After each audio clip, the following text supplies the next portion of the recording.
因为少子化，今年预计全国有18间学校要来采并，其中台南市就有4间，包括西港的金沙分校、北门的玉湖、龙家的龙俊分校，甲六甲的乌东分校。议员杨忠信表示，因为看好分校的环境，希望会用个争取市府调向老人安养机构来规划。咱利用学校的空间来做到2项的一个老人安养机构，老年化哪来哪严重啊？吼，互咱终有所老啦，吼，会当还有一个正好的环境，伫咱退休也好，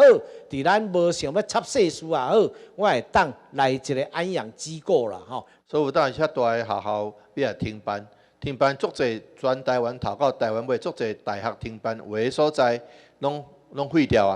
啊，有的是互其他学校食去，但是会当交互市政府的，咱是当变全台湾第一个模范。按你讲那个大学，咱就会当甲接手啊，咱家己的小学、国小要即个小校休校的时阵，咱一定要互充分的利用，袂使佫放互伊营业，放互伊变做这个蚊子馆。除了关心长辈安养问题，另外议员嘛以隔壁高雄市伫个国中小的营养午餐，补助一人一顿加4块，一年大约增加1亿5千万，对整个预算影响无大。希望市府会用来比较。